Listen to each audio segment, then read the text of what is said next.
विद्यार्थी मित्रांनो नमस्कार. आज आपण इयत्ता तिसरीच्या बालभारतीच्या पाठ्यपुस्तकातील 15वी कविता सुट्टीच्या दिवसात ही पाहणार आहोत. विद्यार्थी मित्रांनो, सुट्टी म्हटलं की प्रत्येकाच्या चेहऱ्यावरती आनंदाचे भाव दिसू लागतात. असं का होतं? प्रत्येकाला सुट्टी का आवडत असते? तर त्याचं कारण असं आहे की सुट्टी म्हणजे ठराविक वेळेनंतर ठराविक काळानंतर मिळालेला अवकाश होय. म्हणजे काय? तर आठवडाभर आपण सोमवारपासून शनिवारपर्यंत शाळेत गेल्यानंतर आपल्याला रविवारची सुट्टी मिळत असते. त्या दिवशी आपल्याला नेहमीचं काम करावं लागत नाही. म्हणजे काय? तर सकाळी लवकर उठणं असेल, आवरून शाळेत जाणं असेल, असं काम नसतं. तर त्या दिवशी पूर्णपणे मोकळा दिवस असतो आणि मग खेळणं असेल, आपल्या आवडीच्या गोष्टी असेल, त्या आपण करत असतो. मग कुणी चित्र काढतं, कुणी फिरायला जातं, कुणी आजी आजोबांबरोबर शेतामध्ये जातं, कुणी आपल्या आई वडिलांबरोबर त्यांच्या कामामध्ये मदत करू लागतं. अशी अनेक कामं आपण करत असतो. पण त्याचबरोबर आपल्याला सुट्टीमध्ये मोकळा वेळ मिळत असल्यामुळं एक वेगळा असा आनंद आपल्या मनामध्ये वाटत असतो, एक समाधान वाटत असतं. आणि अशीच ही एक कविता आहे. या कवितेमध्ये कवीला त्या मुलाला सुट्टीमध्ये काय काय करावं असं वाटतं आहे, हे कवितेमध्ये सांगितलेलं आहे. तर कवितेचं नाव आहे सुट्टीच्या दिवसात. कवितेचं नाव आहे सुट्टीच्या दिवसात. या कवितेचे कवी आहेत अनंत भावे. कवितेचे कवी आहेत अनंत भावे. विद्यार्थी मित्रांनो, इथे एक गोष्ट लक्षात घ्या की कवितेचे कवी आणि कवयित्री असतात.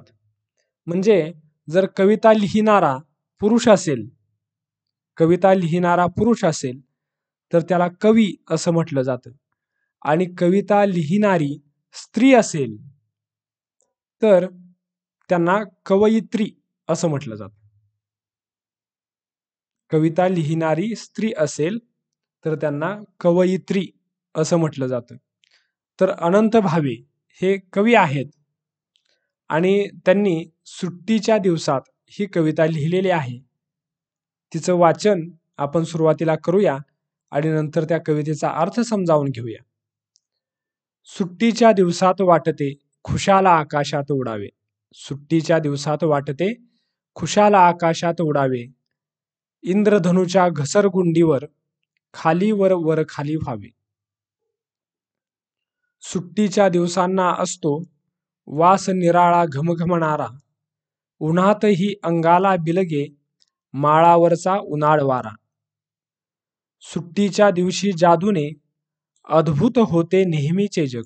सुट्टीच्या दिवशी जादूने अद्भुत होते नेहमीचे जग. मळक्या विटक्या वस्तूंवरती नवतेजाची चमके झगमग. मळक्या विटक्या वस्तूंवरती नवतेजाची चमके झगमग. सुट्टीच्या दिवशी शरीरातून प्रचंड शक्ती राही उसळत. सुट्टीच्या दिवशी शरीरातून प्रचंड शक्ती राही उसळत. वाटे पोहू साती सागर. वाटे पोहू साती सागर. गगनचुंबी ओलांडू पर्वत. सुटे भान काळाचे सगळे. सुटे भान काळाचे सगळे. सुट्टीमध्ये कसे काय ते. आठवड्या महिन्या वर्षांचे कालचक्र मोडूनच पडते. आठवड्या महिन्या वर्षांचे कालचक्र मोडूनच पडते. विद्यार्थी मित्रांनो, या कवितेमध्ये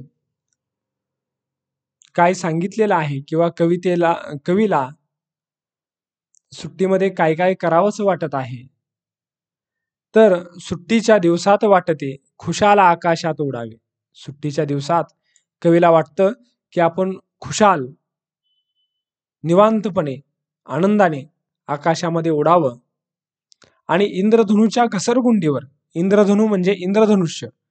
इंद्रधनुष्याच्या घसरगुंडीवर खाली वर आणि वर खाली व्हावं.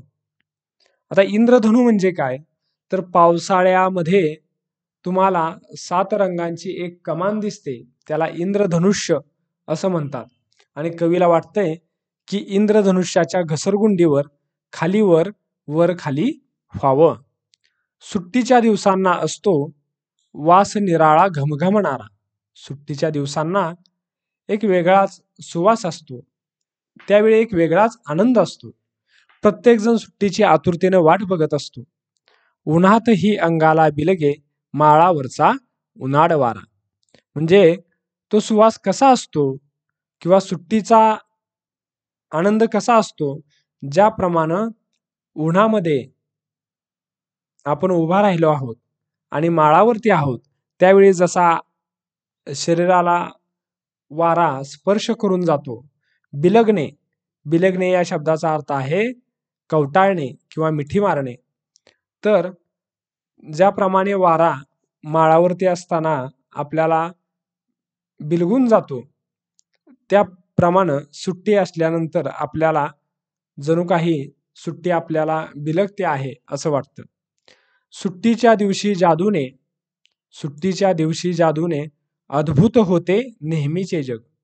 सुट्टीच्या दिवशी काय होतं, ज्याप्रमाणे कुणीतरी जादू करावी आणि जादू केल्यानंतर हे जगामध्ये आश्चर्यकारक बदल होतात. अद्भुत या शब्दाचा अर्थ आहे आश्चर्यकारक, वेगळे. आणि मळक्या विठक्या वस्तूंवरती नवतेजाची चमके झगमग. मळक्या विटक्या म्हणजे ज्याचा रंग उडून गेलेला आहे, अशा वस्तूंवर देखील सुट्टीच्या काळामध्ये जणू काही तेज निर्माण झालेला आहे, नवीन तेज आलेला आहे असं वाटतं. नवतेजाची चमके झगमग. सुट्टीच्या दिवशी शरीरातून प्रचंड शक्ती राही उसळत. सुट्टीच्या दिवशी आपल्या शरीरातून कवी म्हणतोय की माझ्या शरीरातून प्रचंड खूप शक्ती उसळत राहते आणि खूप उत्साह वाटतो. वाटे पोहू साती सागर. मला असं वाटतं की मी 7ही समुद्र पोहू शकतो. सागर म्हणजे समुद्र, सागर म्हणजे समुद्र. आणखी सागर या शब्दाला समानार्थी शब्द आहेत बघा, जलधी, सिंधू. सागर या शब्दाला समानार्थी शब्द कोणते, तर समुद्र, जलधी, सिंधू. तर कवीला असं वाटतं की वाटे पोहू साती सागर, म्हणजे मी 7ही समुद्र पोहून जाईन. गगनचुंबी ओलांडू पर्वत, म्हणजे आभाळाला टेकणारे म्हणजे खूप उंच असणारे पर्वत देखील मी सहज ओलांडू शकेल असं कवीला वाटत राहतं. सुटे भान काळाचे सगळे. कवीच्या लक्षात राहत नाही की किती वेळ गेला, काळाचं सगळं भान सुटतं. सुट्टीमध्ये कसे काय, सुट्टीमध्ये काळाचं सगळं भान सुटतं. किती वेळ गेला सुट्टीत हे कळत नाही. आठवड्या महिन्या वर्षांचे, आठवड्याचं महिन्याचं वर्षाचं हे कालचक्र जे आहे ते सगळं मोडूनच पडल्यासारखं होतं असं कवीला वाटतं.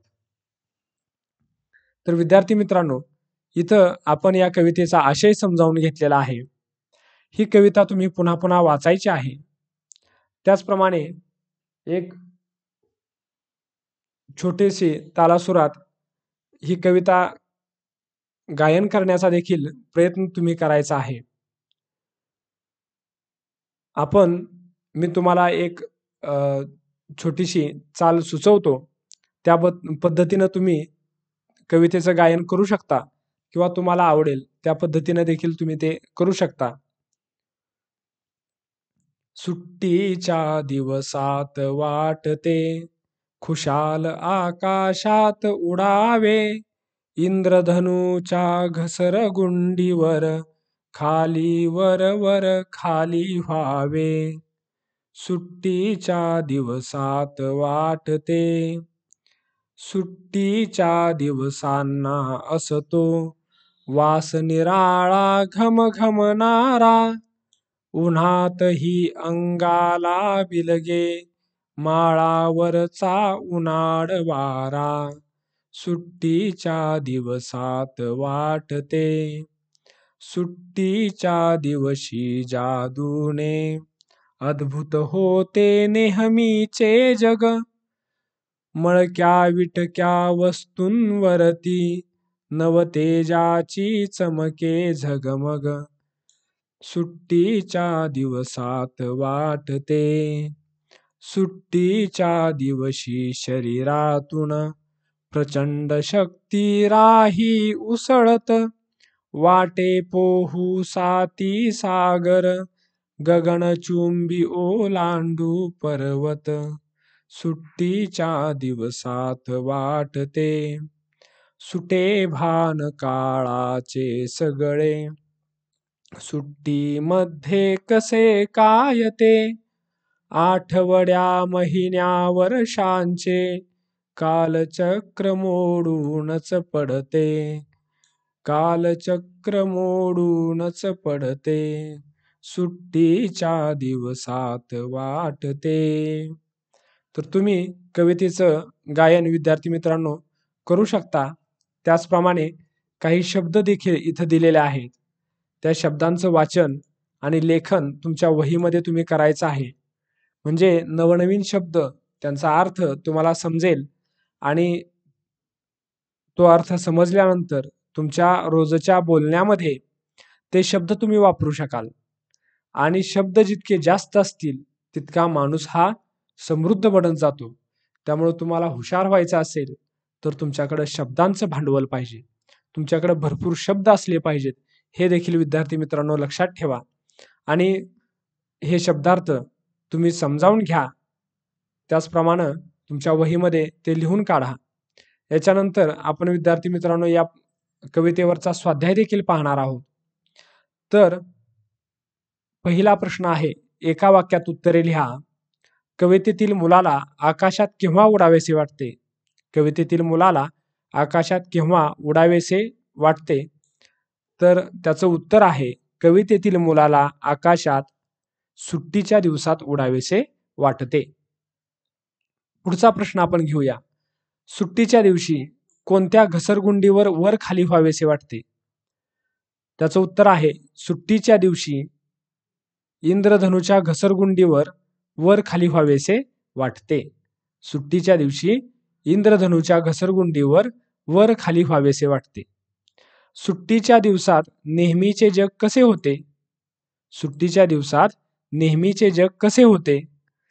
तर सुट्टीच्या दिवसात नेहमीचे जग हे जादूनं अद्भुत झाल्यासारखं बनते. सुट्टीच्या दिवसात नेहमीचे जग हे अद्भुत बनत असतं असं कवितेमध्ये दिलेलं आहे.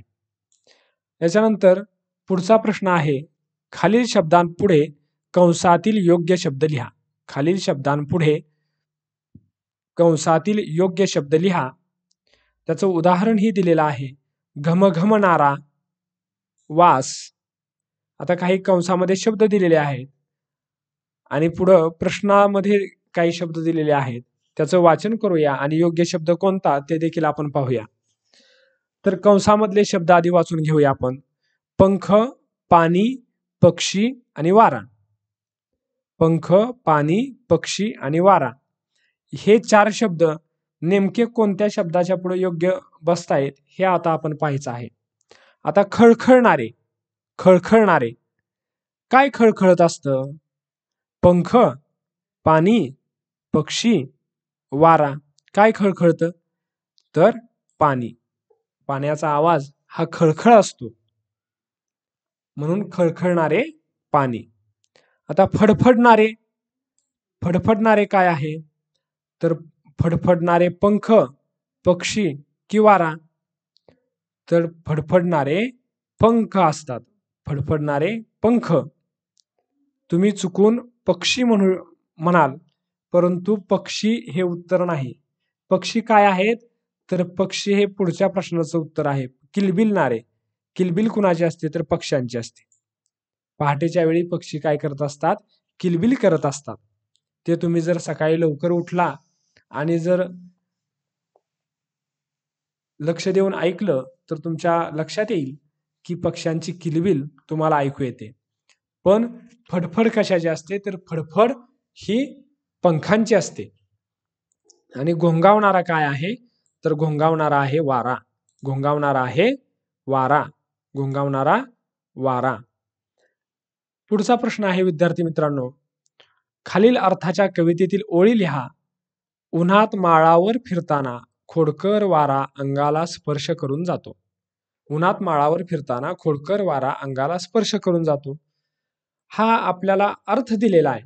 मग या अर्थाची कवितेतली ओळ कोणती आहे, तर या अर्थाची कवितेतली ओळ आहे, उन्हातही अंगाला बिलगे माळावरचा उन्हाळ वारा. उन्हातही अंगाला बिलगे माळावरचा उन्हाळ वारा. त्यासाठी काय करावं लागेल विद्यार्थी मित्रांनो, तुम्हाला अशी जर ओळ शोधायची असेल तर तुम्हाला हा अर्थ वाचावा लागेल. आणि हा अर्थ वाचल्यानंतर तुम्ही काय करायचं आहे, तर पुन्हा कविता पाहायची आहे आणि कवितेमध्ये तशा अर्थाची कोणती ओळ आली ते आपण पाहायचं आहे. समुद्रातून पोहून जावे, उंच उंच पर्वत चढून जावे, असं कोणत्या ओळीमध्ये कवितेत सांगितलेलं आहे, तर त्या अर्थाची ओळ आहे बघा, वाटे पोहू साती सागर गगनचुंबी ओलांडू पर्वत. जणू काही मी 7 समुद्र ओलांडणार आहे, समुद्रातून पोहून जावं आणि उंच उंच पर्वत चढून जावे, या अर्थाची एक ओळ आहे, ती म्हणजे समुद्रातून वाटे पोहू साती सागर गगनचुंबी ओलांडू पर्वत. याच्यानंतर पुढची एक ओळ आहे, सुट्टीच्या दिवसात वेळ कसा गेला हे लक्षात न येणे. तर शेवटच्या 4 ओळीमध्ये त्याचं उत्तर आहे, सुटे भान काळाचे सगळे सुट्टीमध्ये कसे काय येते. सुटे भान काळाचे सगळे सुट्टीमध्ये कसे काय येते, अशी ती ओळ आहे. त्याच्यानंतर पुढचा प्रश्न विद्यार्थी मित्रांनो आपल्याला दिलेला आहे, तो म्हणजे चालू वर्षाचे कॅलेंडर घ्या. शाळा सुरू झाली त्या दिवसापासून दिवाळीच्या आधीपर्यंत किती सुट्ट्या आहेत ते शोधा. प्रत्येक सुट्टीचं कारण पहा. खालील तक्ता वहीत आखून पूर्ण करा. तर विद्यार्थी मित्रांनो तुम्ही काय करा, कॅलेंडर घ्या चालू वर्षाचं आणि त्यामध्ये प्रत्येक महिन्यामध्ये साप्ताहिक सुट्टी कोण वारी असते, कोणत्या वारी असते, तर ती रविवारी असते. राष्ट्रीय सणाची सुट्टी, कोणते राष्ट्रीय सण आले ते तुम्ही लिहायचे आहेत. त्याचप्रमाणे धार्मिक कारणासाठी केव्हा केव्हा सुट्टी मिळाली याची उत्तर तुम्ही इथं लिहू शकता आणि हा तक्ता पूर्ण करू शकता. मग साप्ताहिक सुट्टी किती दिवस होती याचे एकूण दिवस तुम्ही इथं भरायचे आहेत. पहा, राष्ट्रीय सणांच्या सुट्ट्या किती होत्या हेही इथं लिहायचं आहे आणि धार्मिक कारणासाठी किती सुट्ट्या होत्या हेही तुम्ही लिहायचं आहे. त्यानंतर खाली आपल्याला काही प्रश्न दिलेत. कॅलेंडर पाहताना सुट्टी पटकन कशामुळे कळते, तर कॅलेंडर पाहताना सुट्टीचा दिवस लाल रंगाच्या तारखेने दिलेला असतो, त्यामुळे आपल्याला त्या दिवशी सुट्टी आहे हे कळतं. रविवार शिवाय येणाऱ्या सुट्ट्यामध्ये राष्ट्रीय सणांच्या सुट्ट्या जास्त आहेत की धार्मिक कारणांच्या सुट्ट्या किती जास्त आहेत, तर ते आपल्याला विद्यार्थी मित्रांनो तुम्ही कॅलेंडर पाहिल्याशिवाय समजणार नाही. ते स्वतः तुम्ही कॅलेंडर पाहायचं आहे आणि या प्रश्नाचं उत्तर शोधायचं आहे. त्याचप्रमाणे शाळा सुरू झाल्यापासून दिवाळीची सुट्टी लागेपर्यंतच्या एकूण सुट्ट्यांचा आकडा लिहा. शाळा सुरू झाल्यापासून ते दिवाळीची सुट्टी लागेपर्यंत तुम्हाला किती सुट्ट्या मिळाल्या त्याचाही आकडा तुम्ही तुमच्या वहीमध्ये लिहायचा आहे. उन्हाळ्याच्या सुट्टीत तुम्हाला ज्या गोष्टी कराव्याशा वाटतात पण मोठी माणसे करू देत नाहीत अशा गोष्टींची यादी करा, असाही प्रश्न विद्यार्थी मित्रांनो तुम्हाला दिलेला आहे. तर तो स्वतः तुम्ही उन्हाळ्याच्या सुट्टीत तुम्हाला काय काय करावंसं वाटतं याची यादी करा, पण कोणत्या गोष्टींची यादी करायची आहे, की अशा गोष्टी जी घरातली मोठी माणसं तुम्हाला करू देत नाहीत अशा गोष्टींची यादी तुम्ही स्वतः बनवायची आहे. त्याचप्रमाणे आणखी काही प्रश्न तुम्हाला दिलेले आहेत विद्यार्थी मित्रांनो. उन्हाळ्याच्या सुट्टीत मोठी माणसे तुम्हाला करायला सांगतात पण तुम्हाला करावीशी वाटत नाही अशा कामांची यादी करा. आधी आपण काय केलं, आपल्याला करावी वाटतात आणि मोठ्या माणसांना ती कामे तुम्हाला करू देऊ वाटत नाहीत अशा गोष्टींची यादी आधीच्या प्रश्नात आपण केली. आणि आताच्या प्रश्नात काय करायचं आहे आपल्याला, तर मोठी माणसं ह्या गोष्टी तुम्हाला करायला सांगतात पण तुम्हाला त्या करू वाटत नाहीत अशा कामांची यादी करायची आहे. त्याचप्रमाणे सारखी अक्षरे एकमेकांना जोडून येणारे जोडाक्षर युक्त शब्द लिहा. सारखे अक्षरे एकमेकांना जोडून येणारे जोडाक्षरयुक्त शब्द लिहा. ज्याप्रमाणे सुट्टी. सुट्टी हा एक शब्द आहे. मग अजून एखादा शब्द हट्टी, नाही का, हट्टी किंवा हट्ट. अजून असे अनेक शब्द तुम्हाला पाठ्यपुस्तकातून शोधून लिहिता येतील किंवा तुमच्या आईवडिलांशी, पालकांशी, घरच्या मोठ्या माणसांशी चर्चा करून अशा शब्दांची तुम्ही यादी करू शकता. आणखी एक तुम्हाला काम दिलेलं आहे, ते म्हणजे इंद्रधनुच्या घसरगुंडीवर खेळतानाचे चित्र काढा व रंगवा. इंद्रधनुच्या घसरगुंडीवर खेळतानाचं चित्र काढा आणि ते चित्र रंगवा देखील. हेही काम तुम्ही करायचं आहे. त्याचप्रमाणे आणखी एक काम आहे, एक उपक्रम आहे. खाली दिलेल्या फळांचा, पदार्थांचा वास घ्या व खा. आता हे पदार्थ तुम्हाला यादी दिलेली आहे, ते पदार्थ तुम्ही खा. त्याचप्रमाणे त्याचा वासही घेऊन पहा. मग त्याच्या चवीमध्ये, वासामध्ये काय वेगळेपणा आहे हे देखील तुम्ही समजून घ्या. तर केळी, आंबा, गाभुलेली चिंच, आवळा, तापवलेले दूध, भाजलेले शेंगादाणे, भजी, पिकलेला फणस, बोरे, हे सगळं तुम्ही खाऊनही बघा आणि त्याचा वासही घेऊन बघा. तर त्याच्यामध्ये काय फरक आहे हे तुम्ही स्वतः समजून घ्यायचं आहे. आणखी एक प्रश्न आहे, 10वा प्रश्न आहे. योगेश, रहीम, संध्या, रोहन, अपर्णा, दिना या मुलांना सुट्टी आवडत नाही. सुट्टी असली की योगेशला घरून बाबांना दुकानात डबा पोहोचवावा लागतो, म्हणून त्याला सुट्टी आवडत नाही. इतर मुलांना सुट्टी का आवडत नसेल याचा विचार करा आणि प्रत्येक मुलाच्या नावडीचे तुम्हाला वाटणारे कारण लिहा. म्हणजे विद्यार्थी मित्रांनो, इथं तुम्हीच विचार करायचा आहे. इथं आपल्याला एक दिलेला आहे की योगेशला सुट्टी आवडत नाही. का आवडत नाही? तर सुट्टीच्या दिवशी त्याला बाबांना दुकानात डबा पोहोच करावा लागतो, बाबांना दुकानात डबा नेऊन द्यावा लागतो, म्हणून त्याला सुट्टी आवडत नाही. मग आता रहीम, संध्या, रोहन, अपर्णा, दिना या मुलांना देखील सुट्टी आवडत नाही. मग का आवडत नाही?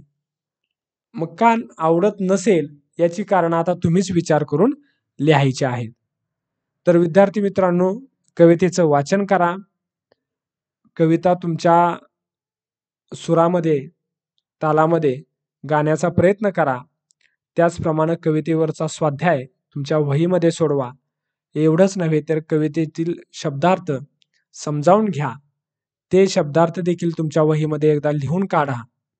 आणि लिहिण्याचा सराव करत असताना शुद्ध लेखन म्हणजे काना, मात्रा, उकार, वेलांटी,